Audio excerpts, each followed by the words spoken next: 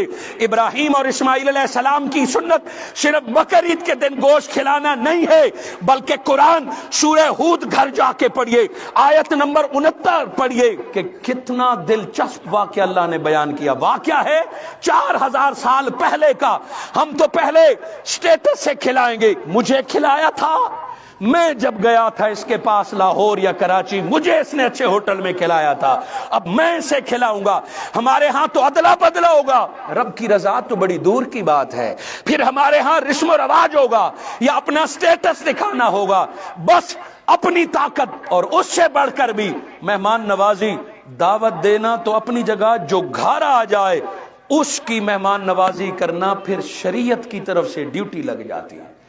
ابراہیم علیہ السلام کے گھر فرشتے بندے بن کے آئے اور آپ کے سامنے بیٹھے، آپ نے آنن فانن، قرآن کہتا ہے دیر نہیں کی، اور آپ نے بنا ہوا بچڑا ان کے سامنے رکھ دیا۔ جب بنا ہوا بچڑا ان کے سامنے رکھا، انہوں نے ہاتھ نہ لگایا، انہوں نے کھانا نہ کھایا۔ تو ابراہیم علیہ السلام کے زمانے میں رواج تھا کہ جب مہمان آپ کے گھر کا کھانا نہ کھائے تو سمجھ لینا دشمن ہے۔ اسے کہتے ہیں نمک حلالی، کہ جو کسی کے ساتھ ایک پلیٹ پہ کھا لیتا تھا وہ عمر بھر وفا کرتا تھا، وہ کچھ اصولوں کا پابند ہو جاتا تھا۔ جس نے کسی کے ہاتھ سے کھایا پیا وہ پھر اس پر مر مٹنے کے لیے تیار رہتا کہ ہم نے ایک تھالی میں کھایا ہے، ہم نے ایک جگہ پہ کھایا ہے۔ نمک حرامی نہیں ہوتی تھی۔ ابراہیم علیہ السلام نے جب فرشتوں کے سامنے بھنا ہوا روسٹڈ بچڑا رکھا، انہوں نے ہاتھ کھینچ لیے۔ ابراہیم علیہ السلام، یہ قرآن کے لفظ ہیں، کوئی کمزور روایت نہیں ہے، کوئی قصہ کہانی نہیں ہے۔ وہ فرشتے بشر بن کے آئے، وہ نور بشری پیکر بن کے آئے، مگر بشر بن کے آئے تھے پھر بھی نور، ان کی نورانیت میں فرق نہیں آیا، چونکہ رب کا حکم تھا کہ بشری پیکر میں جاؤ۔ جب انہوں نے بوٹی کی طرف ہاتھ نہ بڑھایا، ابراہیم علیہ السلام ڈر گئے کہ کیا میرے گھر میرا دشمن آ بیٹھا ہے، کیا میرا کھانا جو نہیں کھا رہے تو کیا آگے ان کی دشمنی کا ارادہ ہے۔ انہوں نے کہا ابراہیم آپ پریشان نہ ہو، ہم کھانے والے بشر نہیں ہیں، ہم خوشخبری سنانے والے فرشتے ہیں، ہم خوشخبری سنانے والے فرشتے ہیں۔ ابراہیم علیہ السلام نے فرمایا کیسی خوشخبری؟ اب ابراہیم علیہ السلام خوش ہو گئے، چونکہ فرشتوں کو کھانوں کی ضرورت نہیں ہوتی، وہ بنا کھائے عبادت کرتے ہیں۔ حاضرین مکرم، وقت ختم ہوا چاہتا ہے، جتنی دیر میں آئے یہ عظیم بات شاید آج میرے سنانے کے مقدر میں نہیں تھی اور آپ کے سننے کے مقدر میں نہیں تھی۔ ابراہیم علیہ السلام کو انہوں نے خوشخبری سنائی کہ آپ کی عمر 120 سال ہو گئی ہے، مگر ہم خوشخبری لائے ہیں کہ اللہ آپ کو بیٹا عطا فرمائے گا۔ آپ اولاد نہ تھی آپ کی، یہ جس چھریوں کی بات کرتے ہیں یہ اس کی بیس ہے، وہ جس قربانی ہے یہ اس کی بیس ہے۔ اندر آپ کی زوجہ حضرت سارہ ہنس پڑی، میں 80 سالہ، شوہر میرا 120 سالہ، اب کیسے اولاد پیدا ہوگا؟ تو اللہ رب العزت، فرشتوں نے فرمایا رب بڑا قادر ہے۔ بات ختم کرتا ہوں، آخری 2 منٹ آپ سے لوں گا، وقت 43 منٹ ہو گئے ہیں، 2 منٹ آپ کے پاس ہیں، مگر آپ کی وساطت سے ان لوگوں تک پیغام جو آج نہیں آئے، اور وہ بھی حضرت ابراہیم علیہ السلام کی سیرت سے۔ بیٹے مہمان نوازی کی بات ہو گئی، گو کہ اس موقع پر پھر کسی دن تفصیلی خطاب ہوگا۔ ابراہیم علیہ السلام نے پوچھا ویسے آئے کیسے ہو؟ مہمان آپ کے گھر آتا ہے تو آپ پوچھتے ہیں نا کام کیا ہے، کیسے آئے ہو؟ انہوں نے کہا قوم لوط کی طرف جا رہے ہیں اور عذاب لے کے جا رہے ہیں، قوم لوط کی طرف عذاب لے کے جا رہے ہیں۔ ابراہیم علیہ السلام، چونکہ پیغمبر ہمیشہ رحیم ہوتا ہے، پیغمبر ہمیشہ امت پر کریم ہوتا ہے، فرمایا عذاب کیوں؟ انہیں موقع دیا جائے توبہ کا، انہیں وقت دیا جائے۔ فرشتوں نے کہا ان کا پیغمبر لوط ہے علیہ السلام، وہ بھی حضرت ابراہیم علیہ السلام کے رشتہ دار تھے، ان کو ہم کئی وارننگ دے چکے ہیں، کئی موقع دے چکے ہیں، مگر ایک ایسا گناہ ہے وہ جو چھوڑنے کے لیے تیار نہیں ہے۔ پھر فرمایا آج ان پر زمین الٹ دی جائے گی، آج دشمن آسمان گرا دیا جائے گا، آج ان پر پتھر برسا دیے جائیں گے، آج ان کے ٹکڑے ٹکڑے۔ ابراہیم علیہ السلام لڑنے لگے، قرآن نے لفظ استعمال کیا ہے سورہ ہود میں۔ فرمایا کیوں اتنا سخت عذاب دے رہے ہو؟ کیا معافی کی صورت نہیں ہے؟ کیا کوئی موقع نہیں ہے؟ انہیں کوئی ایک موقع دیا جائے۔ فرمایا ابراہیم بس کر، رب نے فیصلہ کر لیا ہے۔ کیوں؟ ان کا گناہ ایسا ہے کہ اب اتنے موقعوں کے بعد کوئی موقع نہیں۔ کیا گناہ ہے؟ دل پہ ہاتھ رکھ کے قرآن کے لفظ سنیں۔ عموماً یہ باتیں ممبروں پر کرنے سے علماء شرماتے ہیں یا اسے عیب سمجھتے ہیں کہ کیوں اتنا سخت عذاب کہ انہیں زمین میں دھسا دیا جائے گا، آسمان گرا دیا جائے گا، پتھر گرا دیے جائیں گے۔ فرمایا وجہ یہ ہے وہ لونڈے باز ہیں، وہ بچے باز ہیں، اپنی قوم کی بیٹیوں کو چھوڑ کر وہ لڑکوں کے پیچھے بھاگتے ہیں۔ بچوں والی بیماری ان میں آ گئی ہے، وہ اپنے وسائل، اپنا ایمان، سب کچھ لونڈے بازی پہ خرچ کر رہے ہیں۔ وہ خوبصورت بچوں کی خاطر داؤ پہ سب کچھ لگا چکے ہیں، اور یہ بات اللہ کو سخت ناپسند ہے۔ لعنت ہے ان لوگوں پر۔ زنا ویسے جرم ہے، مگر اس کام سے اللہ نے سختی سے منع کیا ہے۔ کئی بار ان کے پیغمبروں نے سمجھایا، مگر یہ لونڈے بازی وہ نہیں چھوڑ رہے، بچے بازی وہ نہیں چھوڑ رہے، اس لیے آج ان کو صفحہ ہستی سے مٹانے کا رب نے فیصلہ فرما لیا۔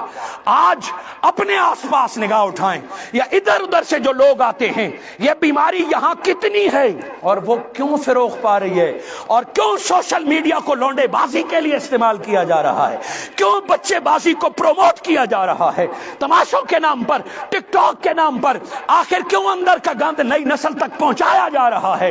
آج اگر اس کو آپ نہیں روکیں گے، غلطی انسان سے ہوتی ہے، ہو جاتی ہے۔ انسان حسن پسند ہے، مگر حسن پسندی کا معنی یہ نہیں کہ اسے غلط رستے میں اختیار کیا جائے۔ اگر کسی کا حسن پسند آیا ہے تو اسے بھائی بنا لو، اگر کسی کی قد کاٹ پسند آیا ہے تو اسے بیٹا بھتیجا بنا لو، اسے کاروبار میں مدد کر لو، اس کے تعلیم میں مدد کر لو، اس کے ساتھ ایک پرخلوص ایمان والا رشتہ بنا لو، اسے نماز روزہ سکھاؤ۔ کیا محبت کا ایک ہی اظہار ہے جو آج کل فیشن بن چکا ہے؟ آج شہوت تو شہوت فیشن بن چکا ہے کہ میرے ساتھ ایک اعلیٰ درجے کا لڑکا پھر رہا ہے، اور آس پاس کے اثرات اب آپ کی گلیوں اور گھروں میں داخل ہونے لگے ہیں۔ اے سنت ابراہیمی میں بکرے ذبح کرنے والوں، اسماعیل علیہ السلام نے بیٹے کی گردن پر چھری رکھی تھی، کیا آپ اپنے بیٹے کو غلط کام سے نہیں روک سکتے؟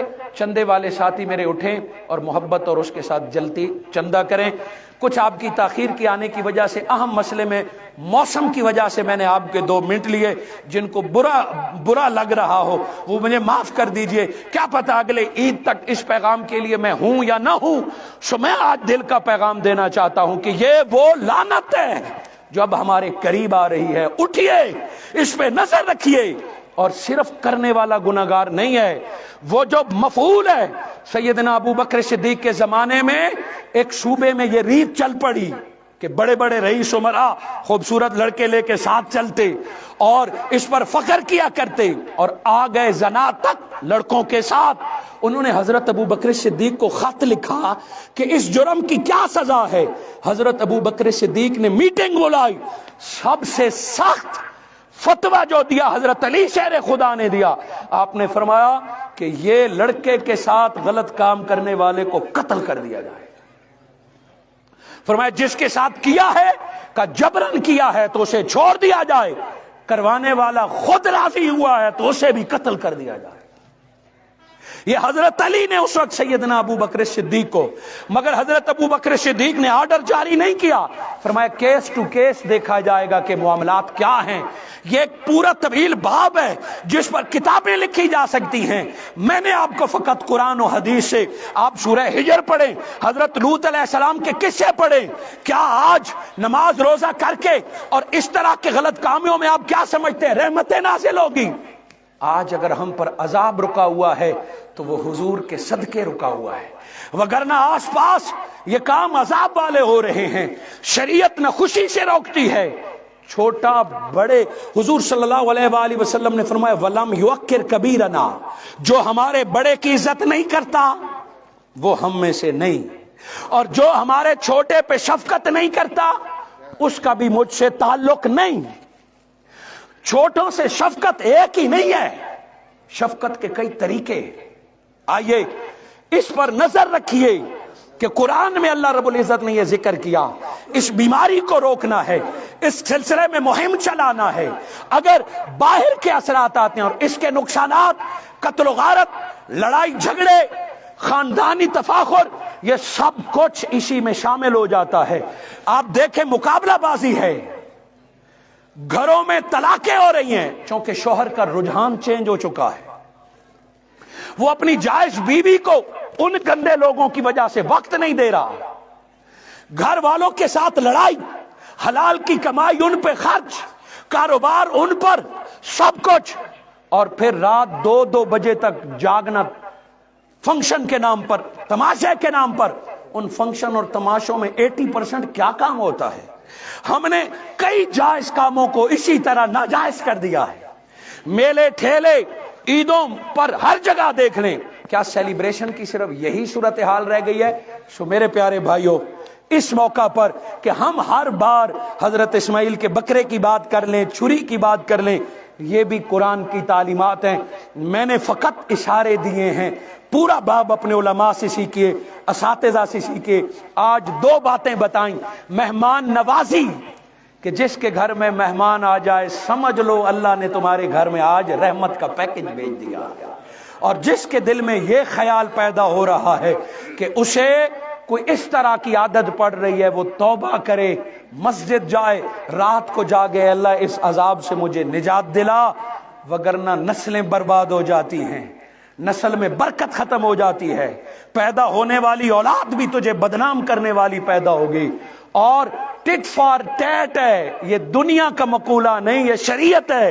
آج اگر کسی اور کے بچے کے ساتھ تم اس طرح کرو گے دولت کے بند بوتے پر یا دیگر لالچوں سے، تو انتظار کر، تیری اگلی نسل کو کوئی اور اس طرح کھلائے گا، تیری نسل سے بدلہ لیا جائے گا، اور ہو سکتا ہے تو دیکھتا رہے اور تیرا خوبصورت بچہ گندے لوگوں کے ساتھ تیرے سامنے چلا جائے۔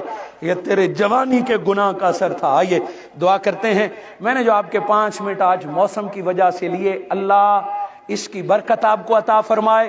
قربانی کیجئے، محبت سے کیجئے، مہنگائی کا زمانہ ہے، جنہوں نے کر لی انہیں مبارک ہو، جنہوں نے نہیں کی بالکل پریشان نہ ہو، یہ آپ کا میرا قصور نہیں ہے، مہنگائی ایسے آتی رہی ہے۔ صحابہ کا بھی وہ دور تھا کہ وہ بھی نہیں کر سکے، مگر مبارک ہو، میرے آقا نے 100 اونٹ ذبح کیے تھے، آخری دفعہ 73 اونٹ اپنے ہاتھ سے، اور پھر حضرت علی شیر خدا کو چھری دی کہ میری طرف سے باقی اونٹ ذبح کر دیجئے۔ آقا سے پوچھا گیا یہ کیسی عیدیں ہیں؟ آقا نے فرمایا میرے وہ غریب امتی جو عید نہیں کر سکتے، میں محمد ان کی طرف سے عید کر رہا ہوں۔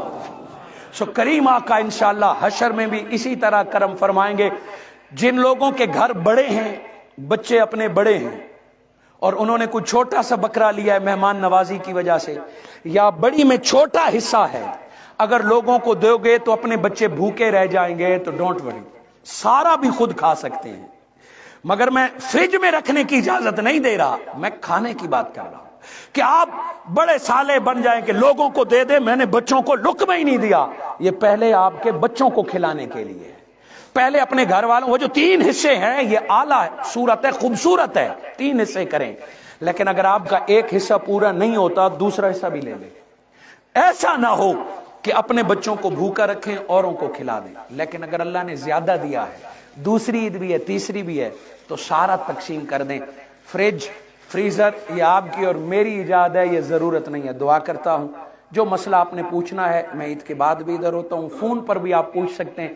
دین کے معاملے میں میں آپ کے ہر فرد کا خادم ہوں، نوکر ہوں، دین کے معاملے میں جس وقت آپ چاہیں فون بھی کر سکتے ہیں، مجھے رستے میں روک کے پوچھ بھی سکتے ہیں۔ اللہ آپ کو اور مجھے یہ خوبصورت منظر ہمیشہ دکھائے۔